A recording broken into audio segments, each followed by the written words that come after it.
Hello everyone. Today we'll be talking about how to install SAP application, the user interface, in order to complete your assignment number 1. And today we'll be doing that for Macintosh users. As an agenda, we'll be showing where to locate the file for installation. We'll download that, install it, and configure the server. As well, we'll try to do the first launch of application to show you how it should be working properly. Okay, let's start it. You see here we have a link which we have to basically copy from our PowerPoint slide and open within the web browser, paste it here, and then hit enter. You see here we have already our credentials preset, like username is SAP, and we have a password. In order to get those credentials, you're going back to your presentation, and you have it here on the same slide.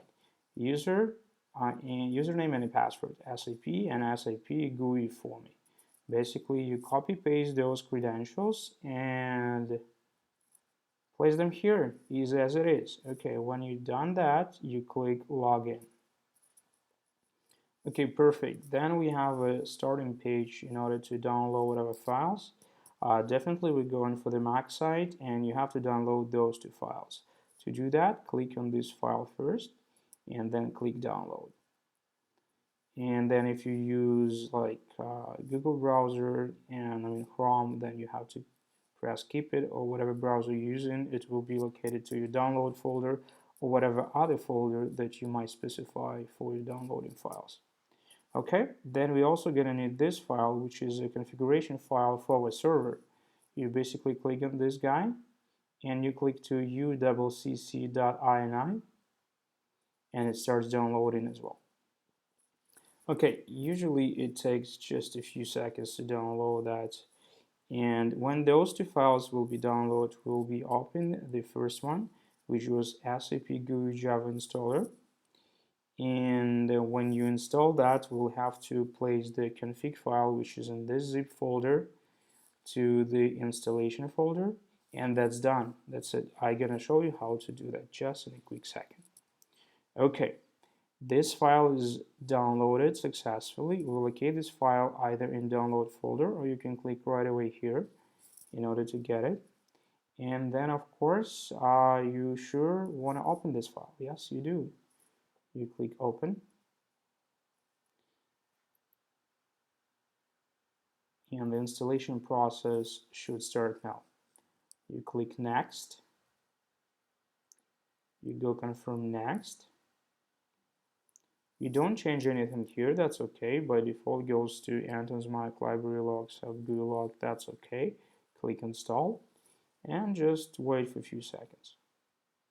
Okay, everything was installed successfully. You can close this window. Perfect. Now we have to figure it out where this file is located. Okay, if we go to our downloads, you can open download, and you see we had this zipped file, which is mac.zip, but when you double click that, you unzip it, and this is the file that you locate. Now to figure out what to do to this file, we can go back to presentation, and I believe that will be on the next slide. Here you see a detailed explanation of an installation and configuration file is below. What we can do, we just copy this link here. I don't know why it's blue. You can barely see that, but still. Command C, go back to your browser, open another tab, Command V, hit enter, and you see basically it gives us step by step. We download this one, and then it shows us like we had in download folder the Mac sublagon.ini file is located.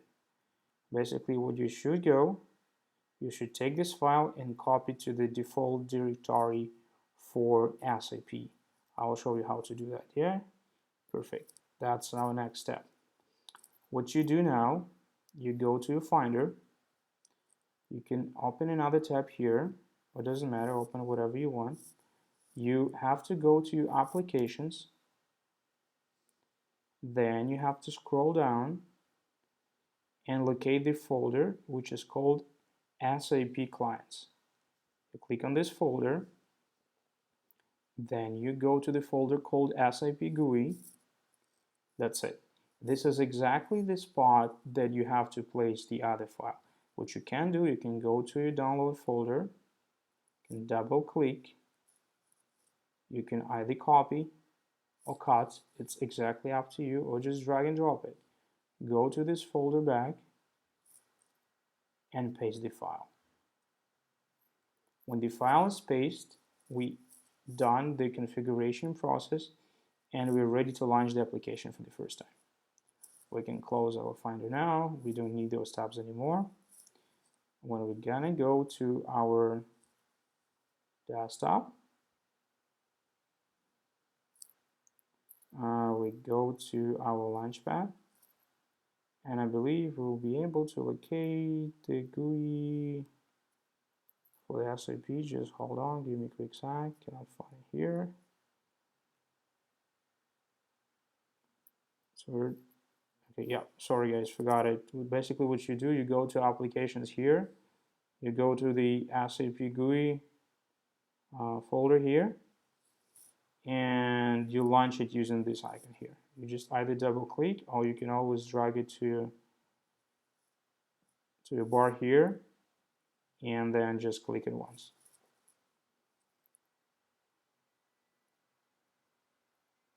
Perfect. Then we're gonna wait a couple seconds when it launched the application for the first time. Awesome. It's launched. Then in order to start it, we need to locate server, which is called Stockholm. You see, the Stockholm, this is what we'll be using this semester. Just double click that. Perfect. And this is our welcome screen.